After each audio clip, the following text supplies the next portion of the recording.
buenas tardes a todos y todas quienes nos acompañan en la sala de Zoom y a través de Facebook Live. Mi nombre es Marjorie Ireta Minaya Barreto, quien dirigirá la entrevista el día de hoy de este webinar, acompañada de mi compañero Jimmy Guamaní Rivera. El día de hoy compartiremos una agradable y fructífera entrevista con el muy reconocido doctor Elías Puelles. Él es abogado por la Pontificia Universidad Católica del Perú, también es profesor de Derecho Procesal Penal en cibercrimen y autor de diversos artículos de relevancia en cibercrimen. También es maestrado en razonamiento probatorio de la Universidad de Lloria. También es presidente en el Instituto Peruano de Razonamiento Probatorio. También es socio en el estudio jurídico Elías Puelles y es presidente en el Observatorio Peruano de Cibercriminalidad. Sean bienvenidos y damos inicio a nuestro primer webinar, segunda parte, organizado por el Taller de Derecho Penal Magister Juris, denominado El cibercrimen a propósito de la implementación de la Fiscalía Especializada en Ciberdelincuencia. Los invito a compartir la transmisión y dejar sus preguntas respectivas en la casilla de comentarios, ya sea vía Facebook o vía Zoom. Bienvenido, doctor Elías Puelles. Como nos acompaña usted aquí. Muy buenas tardes, doctor. ¿Qué tal? ¿Cómo están? Muy buenas tardes a todos y todas. Muchas gracias por su gentil invitación y espero que sea fructífera esta charla de este día. Claro.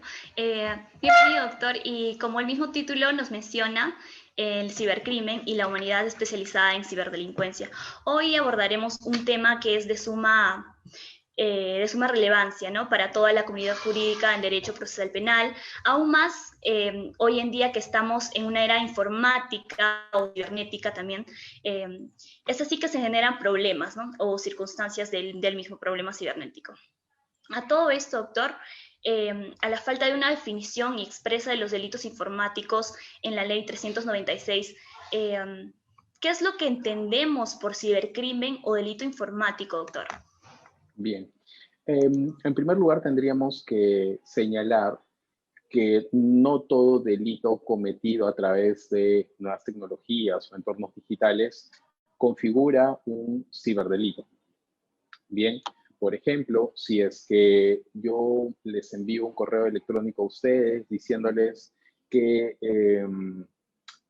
por ejemplo, me depositen 5.000 soles y que yo les voy a, en compensación, yo les voy a enviar mi laptop porque de repente estoy de viaje y ustedes me hacen la transferencia y no les envío absolutamente nada, estaríamos frente a un clásico delito de estafa, artículo 196. Y eso no significa que sea un ciberdelito por el hecho mismo de utilizar internet o una computadora o enviar archivos electrónicos. Eso es lo primero que tenemos que decir es eso. No todo delito en el cual exista en el uso de entornos digitales va a configurar un cibercrimen. Entonces, allí es importante señalar dos cosas. Estamos hablando de ciberdelitos o cibercrímenes en dos posibilidades, y esto a colación de un excelente libro del profesor Fernando Miró Linares, quien explica y nos dice: habrán cibercrímenes puros, esto es cuando tanto el medio como el objetivo sean las nuevas tecnologías, y habrá un ciberdelitos réplica cuando el objetivo sean bienes jurídicos tradicionales, pero el medio sean las nuevas tecnologías. Entonces, de manera general, podríamos decir que el ciberdelito es aquel ilícito en el cual se necesita necesariamente la intervención de las nuevas tecnologías para su comisión. Sin esa intervención no sería posible cometer ese acto ilícito.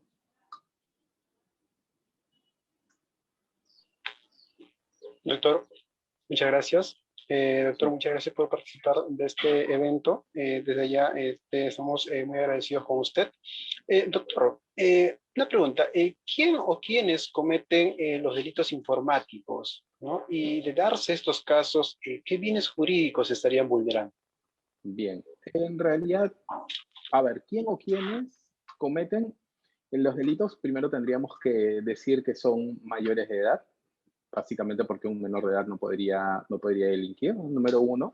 Número dos, cualquier adulto, cualquier persona mayor de edad. No, la comisión de los delitos informáticos o de los cibercrímenes, por lo menos en Perú, no exige una condición especial. Esto no es un sujeto activo cualificado, sino cualquiera.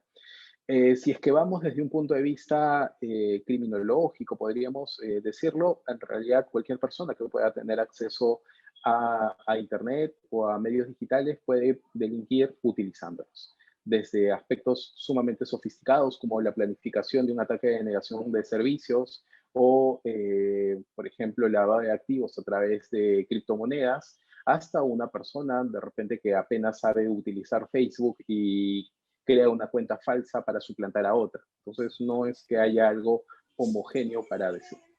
Y de otro lado, respecto a los bienes jurídicos protegidos, tenemos una pluralidad de bienes jurídicos protegidos. Se protege en algunos casos el patrimonio, en fraude informático, la intimidad, los datos personales en atentados contra datos y sistemas informáticos. Se protege la indemnidad y libertad sexual en el caso de los delitos de proposiciones a niños y niñas y adolescentes con fines sexuales. Entonces hay muchos bienes jurídicos protegidos a través de los diferentes cibercrímenes que regulan nuestro Código Penal y la Ley de Delitos Informáticos. Claro, doctor. A todo esto de los delitos informáticos previstos actualmente en la legislación penal, ¿podría usted describirnos brevemente en qué consisten estos delitos de acceso ilícito, como fraude informativo e interpretación de datos informativos? Sí, claro, sí. A ver, cuando estamos hablando de acceso ilícito, es lo que se conoce como intrusismo informático y puede ser básicamente en dos modalidades. Lo primero es que vulnerando las medidas de seguridad establecidas para ello, accedo a, por ejemplo, un correo electrónico o a un sistema informático, número uno. Número dos, segunda posibilidad es, pese a que he dado la autorización para hacerlo, sobrepasan lo autorizado, segunda modalidad de acceso ilícito. Cuando estamos hablando de fraude informático, estamos básicamente refiriéndonos a dos posibilidades también. Uno es que a través del uso, manipulación de datos informáticos o a través de sistemas informáticos, acceda ilícitamente y saque provecho de un provecho económico de una persona. Por ejemplo, los clásicos casos de phishing, diseño algún sistema informático para hacer caer a la víctima y apropiarme de su dinero. Y en el tercer caso estamos hablando de interceptación de datos informáticos, cuando precisamente lo que hago es acceder a redes de comunicación no públicas, entonces, privadas, sea utilizando los entornos tecnológicos para acceder a esos datos informáticos. Bien, doctor. Doctor, yo recuerdo en cierta ocasión, ¿no? Que tuve la oportunidad de escucharlo a usted en una charla, la cual explicaba que existían ciertos delitos, precisamente como lo comentaba, ¿no? Hace poco, que existían ciertos delitos que se asemejaban a los ciberdelitos, pero que en esencia no lo son, ¿no? ¿Podría darnos algunos ejemplos de estos delitos? ¿Podría ampliarnos algunos ejemplos de estos delitos que se asemejan o aparentan ser ciberdelitos? Claro. A ver, como decía al inicio, podríamos hablar de ciberataques puros y ciberataques réplica. En esto que se asemeja a los ciberdelitos, podríamos poner como ejemplos los ciberataques réplica. Uno es el caso que les dije, las estafas cometidas a través de entornos digitales. Otro delito podría ser la apología al terrorismo a través de entornos digitales. Por ejemplo, creo un grupo de apoyo a un grupo terrorista en una página de Facebook o armo un grupo en WhatsApp o Telegram y yo estoy utilizando los entornos tecnológicos para cometer un delito tradicional. Entonces, nuevamente, lo que hacen los entornos tecnológicos o las nuevas tecnologías es facilitar la comisión del delito. No tanto, no es que el objetivo sea las nuevas tecnologías. Entonces ahí eso nos permite aclarar algunos puntos. Claro, doctor. Entonces, ¿es propio de los sistemas penales en Latinoamérica tipificar los delitos informáticos en leyes especiales o esto solo ocurre en nuestro país? Y si es así, ¿cuál es la razón de tipificar estos delitos fuera del ámbito de nuestro Código Penal? Bien.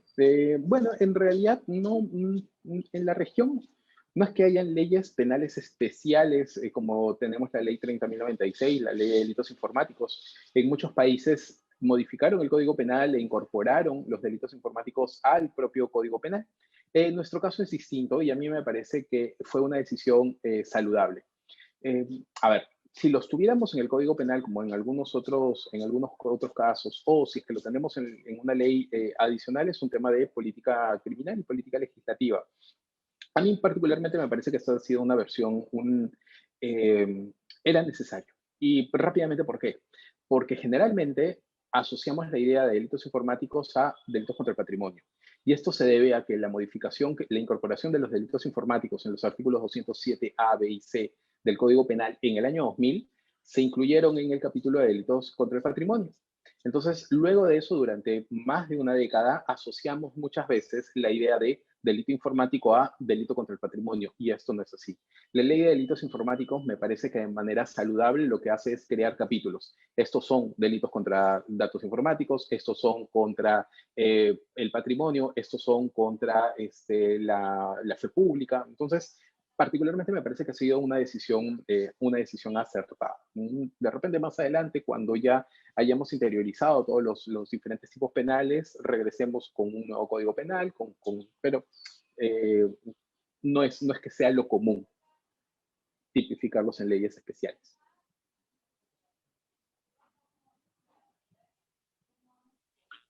Muy bien, doctor. Doctor, siguiendo esa misma línea de la pregunta anterior, ¿en qué otras legislaciones especiales, podríamos decir en Latinoamérica, o algunos convenios o tratados, se regulan actualmente estos delitos informáticos, ¿no? Y que estén vinculados con el país? De hecho, en realidad, nuestro norte es el Convenio de Budapest. Hay algunos tratados relacionados como temas de protección a menores de edad, temas vinculados a la lucha contra delitos específicos, pero si estamos hablando de cibercriminalidad en sí, el Convenio de Budapest es, digamos, el eje central que hoy en día, digamos, marca nuestro norte. De hecho, el nombre del Convenio de Budapest es Convenio sobre la Ciberdelincuencia. Claro, doctor. Entonces, ahora ya que estamos entrando más o menos en detalles, ¿podría usted comentarnos en qué consiste el convenio de Budapest hacia relevancia y cuál es su importancia para nuestro país? Sí, claro. De hecho, a ver, el Convenio de Budapest es un instrumento internacional sumamente útil porque al cual nos hemos adherido hace muy poco, estamos hablando del año 2019. ¿Útil por qué? Porque está estructurado en tres partes. Tiene una parte sustantiva, esto es, donde analizan o hacen una propuesta normativa de delitos que deben tener los países, una propuesta, un capítulo procesal, donde señalan algunos aspectos relacionados a mecanismos procesales para la lucha contra la ciberdelincuencia, y finalmente una sobre cooperación internacional. Y estos tres puntos de apoyo son absolutamente importantes. ¿Por qué? Porque imagínense ustedes que nos adherimos a Budapest y queremos realizar actos de cooperación sobre un delito en específico, acceso ilícito, y que nosotros no lo tengamos regulado como delito como lo recomienda Budapest, y de repente otro país como Argentina sí lo tiene. Entonces, los caminos de cooperación internacional serían sumamente difíciles. Entonces, lo que se hace es establecer líneas guías en lo sustantivo y en lo procesal para que fluyan los canales de comunicación entre los países o los estados. Doctor, ¿por qué el Perú ratificó recientemente este convenio en el año 2019, hace 2 años aproximadamente, ¿no? A sabiendas que la ley 30.096, la ley de delitos informáticos, fue aprobada en el año 2013, ¿no? Sí. En ese sentido, ¿qué razón habría de aprobarlo 6 años después o de ratificar este convenio 6 años después, doctor? Sí, de hecho, en realidad, bueno, el Convenio de Budapest tiene mucho más tiempo. Estamos hablando de inicios del siglo XXI. Esto es 2001, sí, 2001, fines del 2001. Entonces nos hemos adherido casi más de 15 años después. A ver, ¿qué es lo que ha sucedido? Primero, que no cumplíamos requisitos mínimos como para adherirnos a Budapest. Antes de la ley 30.096, esto es la ley de delitos informáticos, nuestro marco normativo era absolutamente deficiente para siquiera tener la posibilidad de mostrar algún tipo de interés. O sea, no teníamos previsto fraude informático, no teníamos previsto suplantación de identidad, teníamos que irnos, cuando denunciamos un caso, o se investiga un caso similar, teníamos que irnos a figuras residuales como el delito de falsedad genérica. Entonces, fue necesario en primer lugar dar ese primer paso, hacia octubre del año 2013, luego en marzo del 2014 tener la única modificación que recibió la ley de delitos informáticos. Luego de eso ha sido básicamente un tema de decisión del Estado, mostrar su interés, es todo un procedimiento internacional para revisar no solamente el interés del Estado, sino marco normativo sustantivo, procesal y luego recién adherirnos. Son pocos los países todavía que se han adherido aquí de Sudamérica. Por ejemplo, está Chile, está Argentina, estamos nosotros y me parece que está Colombia. O sea, no es que Chile, Paraguay, Colombia, Perú y Argentina en la región. O sea, hay muchos otros países que todavía no se han adherido a Budapest. Claro, doctor. Entonces, si bien el convenio de Budapest brinda pautas o modelos para que los estados lo integren o adecúen a su legislación sobre los delitos informáticos, ¿considera usted que el Perú debe tomar exactamente lo mismo, o sea, el copy-paste y los dispositivos legales expuestos en el convenio, o debidamente el acuerdo más del contexto de la realidad peruana? Bien, el problema es que no es que la realidad peruana sea distinta a la realidad de otros países hoy en día. Un acceso ilícito puede ocurrir aquí en Perú, como puede ocurrir en Chile, como puede ocurrir en Estados Unidos o en Alemania. O sea, hay conductas similares entre los diferentes países. Tampoco es que Perú haya hecho un copy-paste del convenio de Budapest. De hecho, yo hubiera preferido que se haga un copy-paste a tipificar algunas conductas como se encuentran previstas. Un claro ejemplo es el delito de atentados contra datos informáticos, que no recogemos recogemos sí lo propuesto por Budapest, pero agregamos algunos verbos rectores que no tienen mayor contenido, como por ejemplo insertar datos informáticos para ocasionar un atentado contra datos informáticos. Entonces, no tiene mayor explicación. Entonces, sí ha sido adecuado. Sí ha sido adecuado. La ley de delitos informáticos está prevista normativamente de manera correcta. Sí, seguramente tendríamos algunas cosas que precisar o empezar a modificar.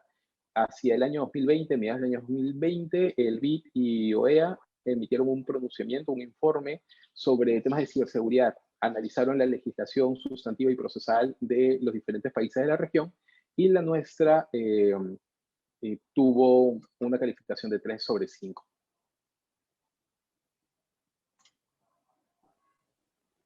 Muy bien, doctor. Doctor, yo recuerdo también en otra entrevista que usted estaba explicando a mediados del año pasado, en la cual yo recuerdo que usted solicitaba a la fiscal de la Nación que creara fiscalías especializadas, ¿no? Y tal parece que ese deseo se ha hecho realidad, doctor. En septiembre y octubre del año pasado, y también en diciembre, se introdujeron 3 resoluciones de la Fiscalía de la Nación, en la cual ya se creaba estas unidades especializadas en ciberdelincuencia y que también ya este año ya se puso en marcha esta unidad, ¿no? Doctor, yo le pongo la pregunta, ¿en qué consisten estas unidades especializadas en ciberdelincuencia? ¿Y quiénes las dirigen? ¿Y cuáles son sus funciones? ¿Y cuál es su finalidad? Bien, bien. De hecho, en realidad, en el año 2014, con Hiperderecho, publicamos un artículo, un paper en realidad, denominado Luces y Sombras de la lucha contra la ciberdelincuencia en Perú. Y una de las conclusiones o recomendaciones que hacía en este trabajo era que debíamos de capacitar a los fiscales, a los jueces y pensar en la creación de una fiscalía especializada en cibercrimen. Entre el 2014 y el 2018, como coordinador del American Bar Association, en las capacitaciones y demás, hablaba con los fiscales sobre la necesidad de crear una fiscalía especializada.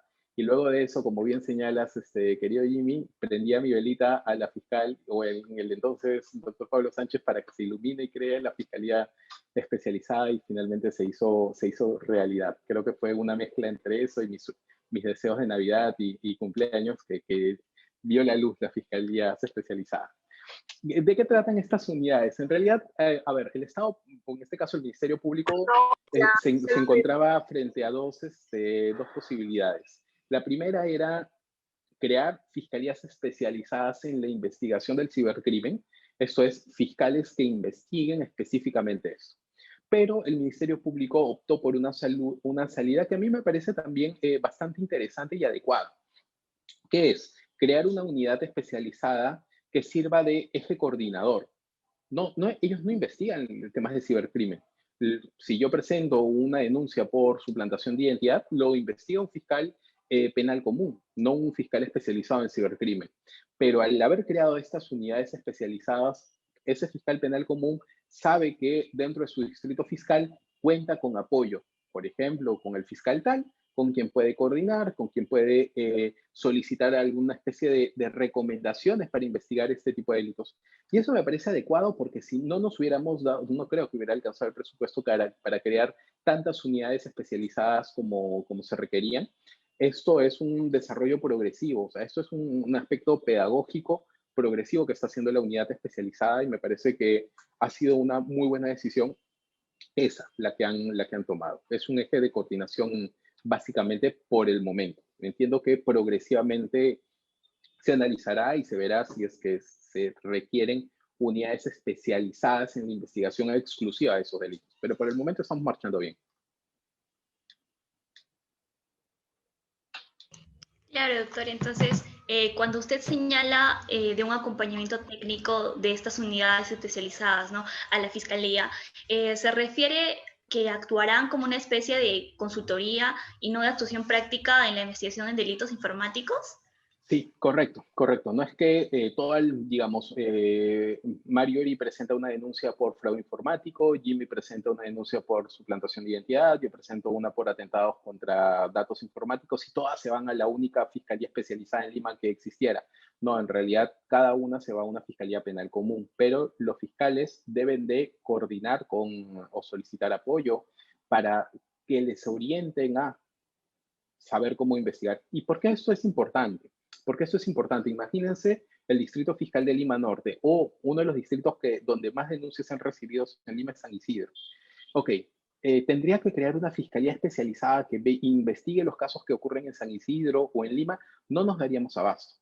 Entonces, ese fiscal, por ejemplo, de San Isidro, de Miraflores, del distrito que ustedes quieran, toma un caso, por ejemplo, suplantación de identidad, consulta con las unidades especializadas, solicita algún tipo de asesoría, de recomendaciones, de que les orienten cómo hacer y va a aprender.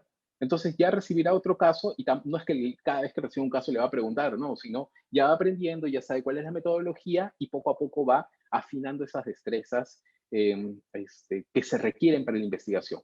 Nosotros en el Observatorio Peruano de Cibercriminalidad asesoramos víctimas de manera gratuita. Entonces, cuando presentamos una denuncia, presentamos un plan de investigación. Le decimos, señor fiscal, este es un caso de suplantación de identidad, hemos encontrado toda esta información en redes, solicitamos o proponemos este plan de investigación. Estas diligencias orientadas a tales otras, estas diligencias orientadas a la individualización, estas otras tantas a la perennización, estas otras a la identificación de más víctimas, estas otras tantas a la identificación de todos los autores y demás. Entonces, lo que está haciendo la Fiscalía con esta unidad es enseñarles cómo deben investigar. Muy bien, doctor. Doctor, pongo un ejemplo, ¿no? En este caso de las investigaciones en ciberdelincuencia, ¿no? Pongamos el ejemplo que un sujeto, ¿no?, que reside en España, ¿no?, actuara bajo la modalidad de fraude informático, accediendo a información privilegiada de una entidad pública del Estado peruano, ¿no? En ese caso, ¿cómo se determina la competencia jurisdiccional y la ley aplicable en este caso? Sí. Sí, en realidad ahí lo que vamos a ver es, uno, atender al Código Penal, a las reglas que están establecidas en el Código Penal sobre temas de territorialidad, si es que el delito se ha cometido en Perú o los efectos recaen en nuestro Estado, número uno. Número dos, también seguramente España tendrá lo mismo, pues, y tendríamos un posible conflicto, esto es, la misma conducta podría ser investigada en ambos estados a la vez. Y en realidad eso es lo que sucede con este tipo de delitos. Un caso que llegó a nuestro conocimiento se encontró en Argentina, en una ciudad de Argentina, a un sujeto que distribuía material de abuso sexual infantil en línea. Y lo hacía desde nuestro país, desde una ciudad de nuestro país. Claro, entonces ahí podríamos decir, va a ser investigado aquí en Perú porque aquí está conectado desde su cabina y desde su computadora y está distribuyendo, pero en Argentina tenían a todas las víctimas que habían, a todos los que habían comprado y demás. Entonces, por eso es que en Budapest el tercer capítulo está orientado a temas de cooperación internacional. Necesitamos que los estados empiecen a colaborar de manera articulada para el combate contra este tipo de delitos. Eso es. Y es que esa es una de las características principales de la ciberdelincuencia. Su transnacionalidad, la facilidad con la que se cometen. Pues, es más, estamos poniendo un ejemplo muy sencillo, pero ¿qué pasa? Hay algunos casos en los cuales hemos visto que la víctima está aquí en Perú, una empresa que ha sido defraudada o de repente víctima de fraude informático. El dinero en primer lugar pasó a Estados Unidos y luego se hicieron algunas transferencias y cierto monto de dinero se quedó en Reino Unido y la empresa tiene el hosting, por ejemplo, en Asia y está actuando con miembros de la organización que están trabajando en otros países. Entonces, es sumamente complejo y por eso es que necesitamos empezar a trabajar mucho en aspectos de capacitación también en temas de cooperación internacional. Claro, doctor. Entonces, la prueba utilizada en los ciberdelitos merecen un especial tratamiento probatorio. ¿Podría decirnos cómo se regula el Código Procesal Penal con respecto a la prueba digital? Bien, ahí sí tenemos una gran deficiencia en lo que es la regulación de la prueba digital en el Código Procesal Penal. De hecho, hacía referencia a este informe de OEA y el BIT del año pasado, de julio del año pasado, donde nos calificaban 3 sobre 5 en temas sustantivos, pero en temas procesales tenemos una calificación de 2 sobre 5, porque no hemos actualizado nuestro Código Procesal Penal. Entonces, primer punto, tenemos una deficiencia desde un punto de vista procesal. Actualmente los fiscales ya se están capacitando y me parece que está muy bien que lo estén haciendo. Los jueces también se están capacitando, pero todavía no he visto que los abogados defensores empiecen a capacitarse en temas de cibercrimen y de prueba digital. ¿Y esto qué genera? Esto genera que la fiscalía avance a un ritmo y que la defensa todavía no vea cuáles son las deficiencias que se presentan. Por mí está bien, porque yo defiendo víctimas, pero en algún momento algunos defensores van a empezar a darse cuenta y decir, oye, me estás aplicando normas procesales, como por ejemplo el levantamiento del secreto de las comunicaciones y solicitando conductas o actuaciones de investigación que no cumplen el principio de legalidad procesal. Entonces, me estás haciendo una aplicación analógica extensiva para, por ejemplo, hacer capturas en tiempo real de mis dispositivos electrónicos. Necesitaríamos que específicamente esté previsto para evitar posibles nulidades. Porque recuerden que si no, podemos exponer nuestros casos a temas de prueba prohibida. Agente encubierto informático, lo tenemos previsto en el año 2013, pero hace una remisión al Código Procesal Penal que articula la figura del agente encubierto tradicional, no informático, con las total y absoluta diferencias que existen entre ambas instituciones. Por eso es necesario, eso sí, si algo tenemos que reformar y actualizar sería nuestro Código Procesal Penal en lo que a prueba digital se refiere.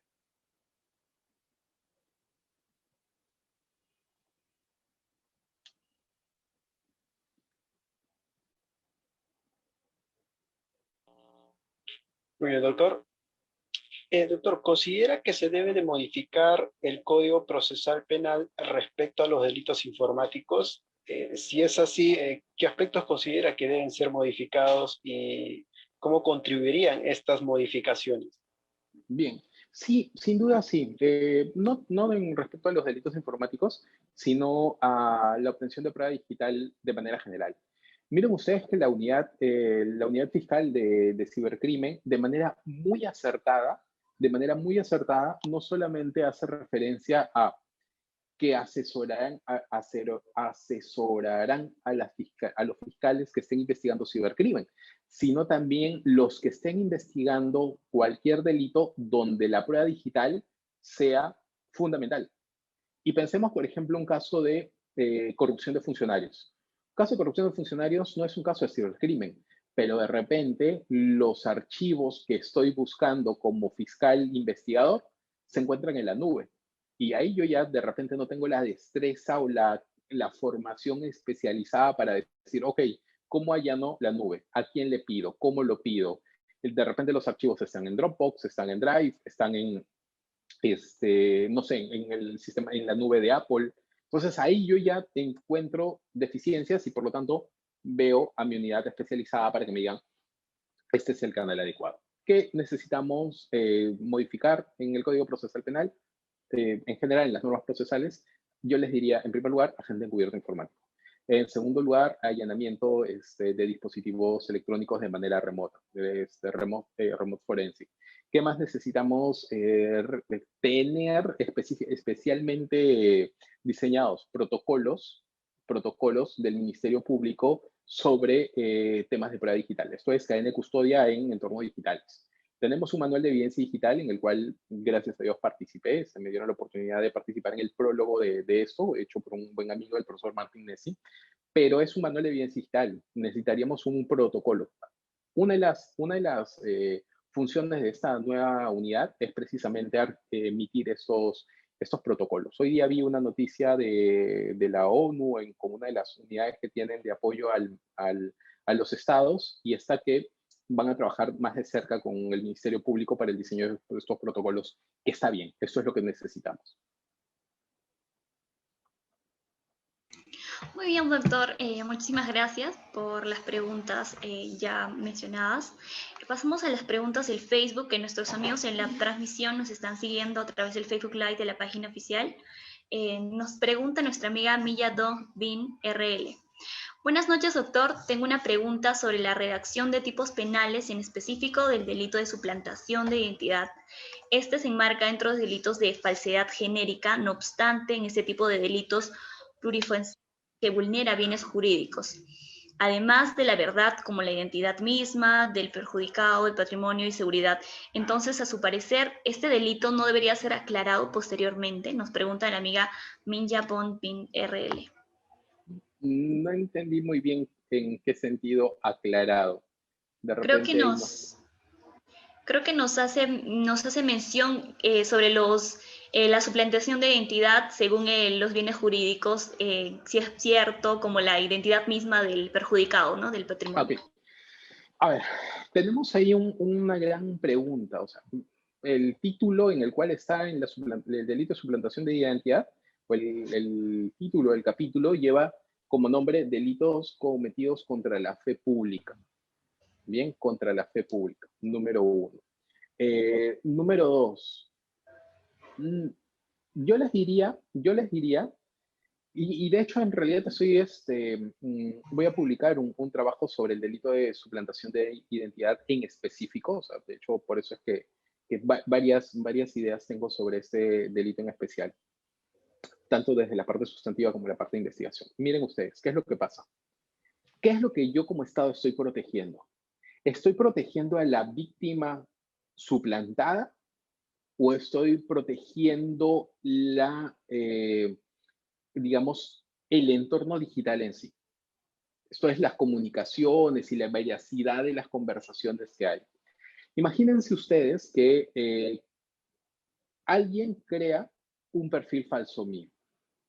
Bien, yo no me entero y el perfil está ahí. Lo crean, solamente ponen mi fotografía, colocan Ricardo Elías y colocan además soy hincha de la U, cuando en realidad soy de la Alianza. Entonces, meses después yo me entero que hay esa cuenta, no soy yo, claramente, alguien está suplantando la identidad, que quizás de repente me causa perjuicio, porque para mí atribuirme no sé, que soy hincha de otro equipo, quizás me genera algún tipo de perjuicio, pero no tengo mayor relación ni mayor contacto con ninguna persona.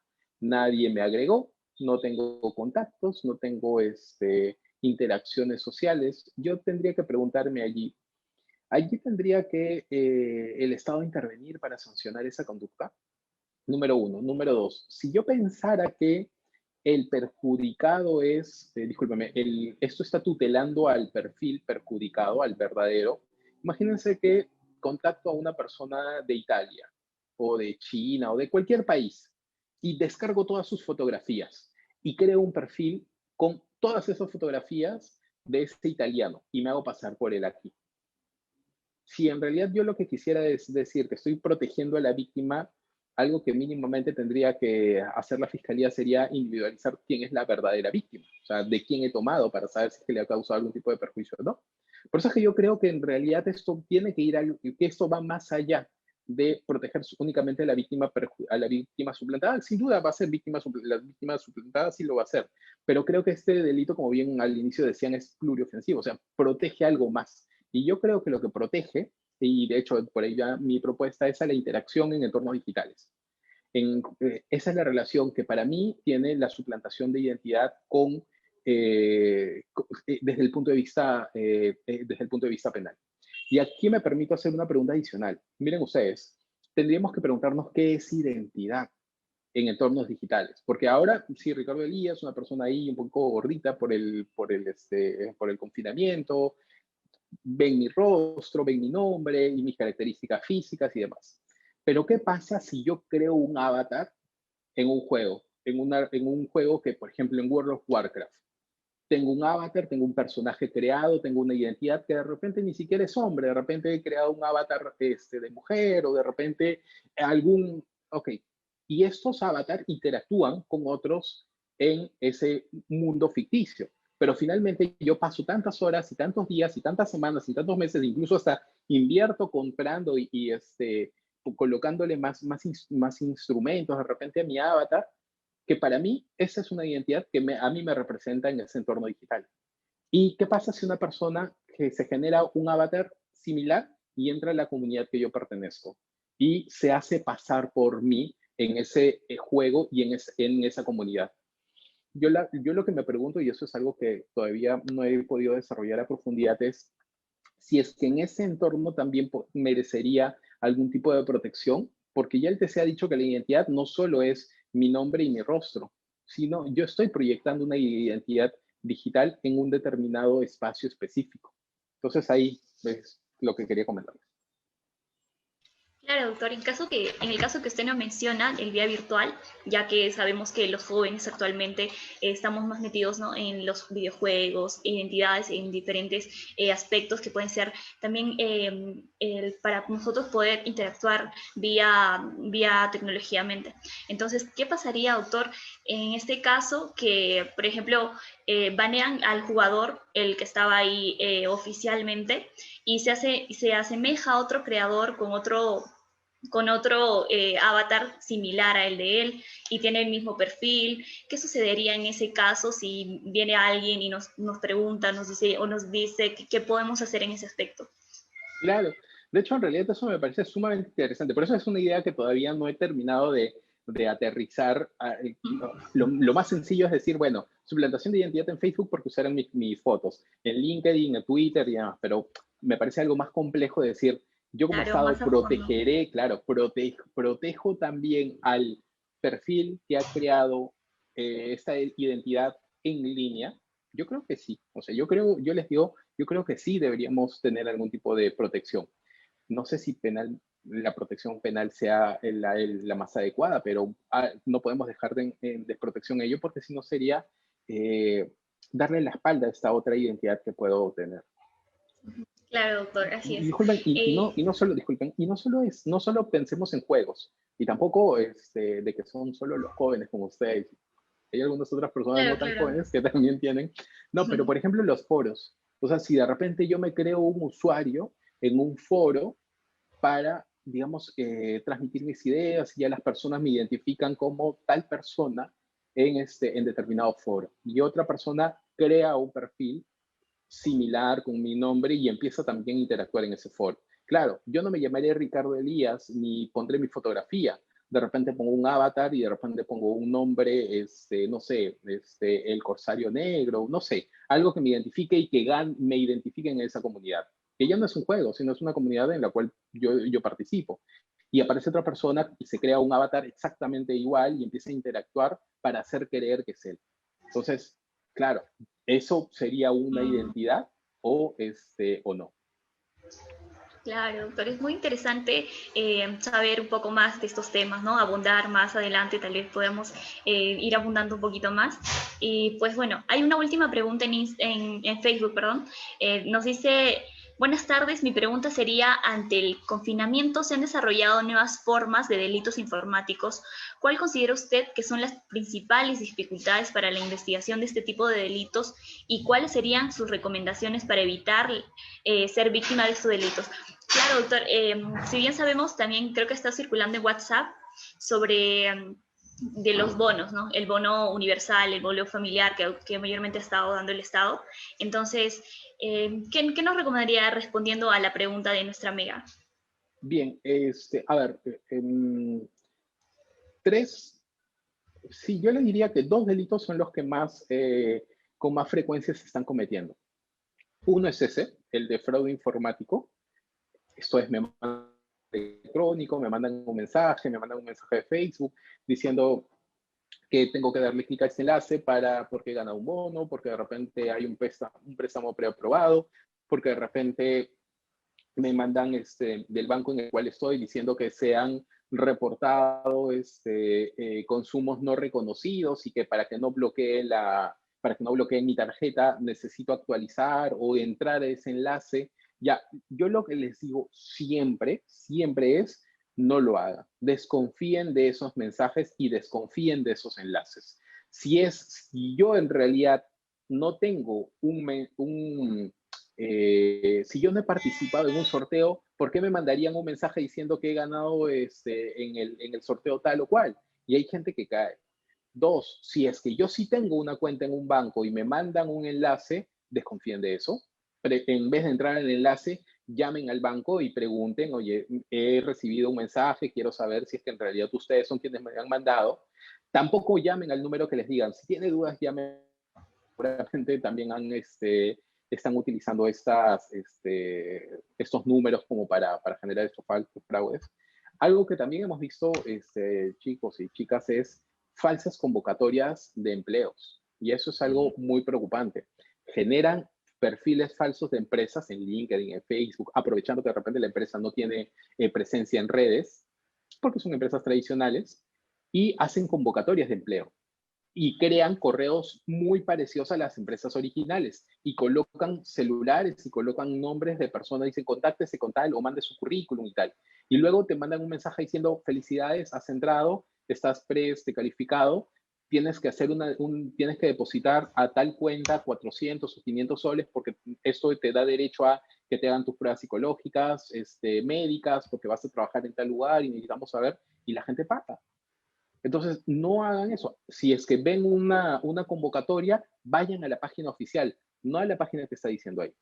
Y el último delito que estamos viendo con bastante incidencia es el delito de suplantación de identidad. Y yo digo, el delito de suplantación de identidad tan solo es la punta del iceberg, porque te suplantan la identidad por alguna razón. Hemos podido ver hace algunos días, por ejemplo, que están circulando perfiles falsos de chicas. Lamentablemente, y casi 100% de chicas, miren ustedes lo que hacen. Y es más, incluso ya ha salido una nota periodística.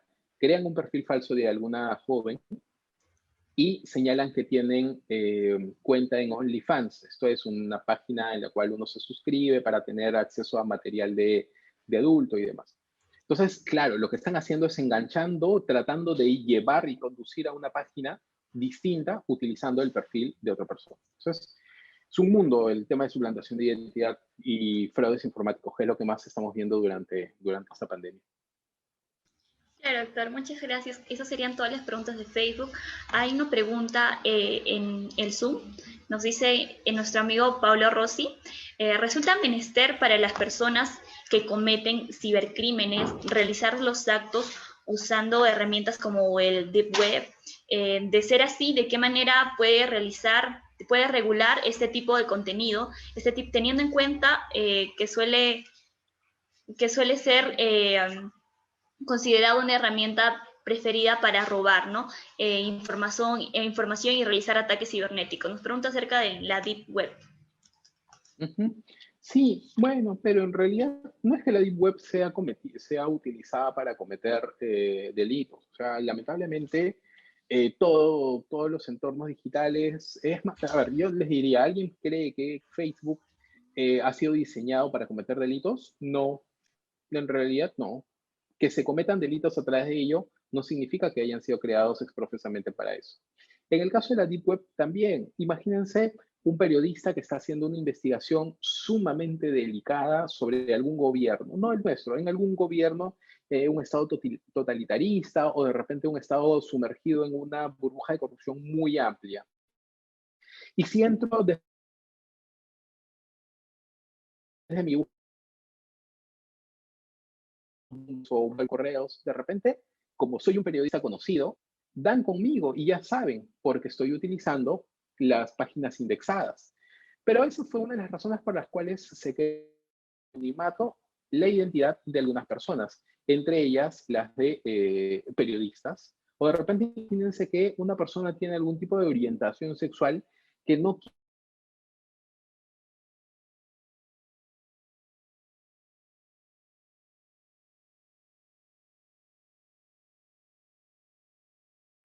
que el hecho de los delincuentes la utilicen no significa que satanicemos la Deep Web. Lo que sí es que actualmente es difícil investigar a quienes cometen delitos a través de la Deep o la Dark Web. ¿Qué necesitamos? Necesitamos más capacitaciones y ahí sí, por eso es que mi insistencia es, allí sí necesito, sí o sí, la figura de agente encubierto informático. Claro, porque de repente esta persona comercializa en la Deep Web, de repente esta persona interactúa en foros en la Deep Web. Bien,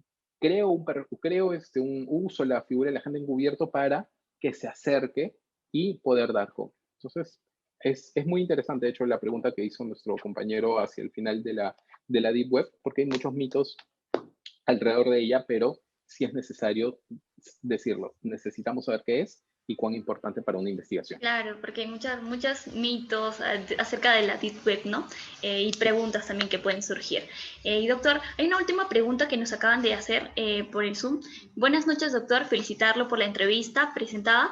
Mi pregunta es la siguiente. ¿Existe regulación de la criptomoneda? ¿Qué riesgo traería el uso de este tipo de dinero virtual? Ejemplo, el Bitcoin. Bien, hasta donde recuerdo que estamos hablando diciembre del año pasado, no sé si es que estos 2 últimos meses se haya reglamentado el uso de las criptomonedas en nuestro país. Hasta fines del año pasado no había una regulación ni se reconocía como una moneda de curso legal. Eh, Sin embargo, hace años que se utilizan los bitcoins en nuestro país. De hecho, si van al cruce de la avenida Arequipa con Santa Cruz por el Colegio de Abogados, van a ver que ahí hay una empresa que realiza operaciones con bitcoins y es normal porque no es un negocio ilícito. Si van al centro de Lima, a la espalda a unas cuadras de los juzgados, por la Galería Wilson, ya hay monederos físicos de criptomonedas, de bitcoins, que aceptan billetes de 50 soles o de 20 dólares. El hecho de que todavía no lo hayamos regulado, reglamentado, pero la UIF está en camino no significa que no se esté usando. Sí necesitamos una reglamentación, una regulación, porque el uso de criptomonedas en general pueden asociarse a conductas de lavado de activos. Y eso es algo que como Estado debemos estar atentos.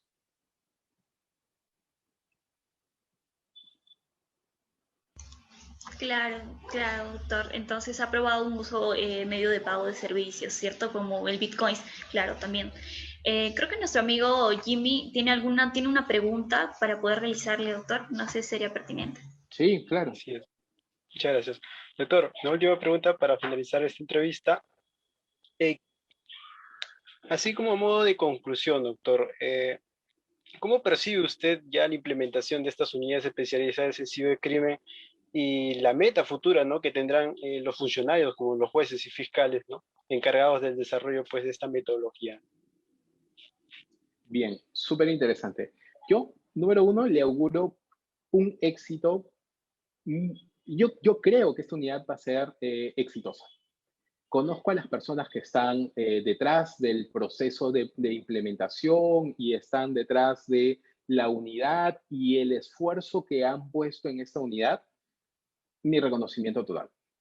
Vengo trabajando hace algunos años ya en temas de cibercrimen y de prueba digital, y el compromiso que he podido advertir es muy importante, número uno. Número dos, como ciudadanía debemos nosotros de capacitarnos también.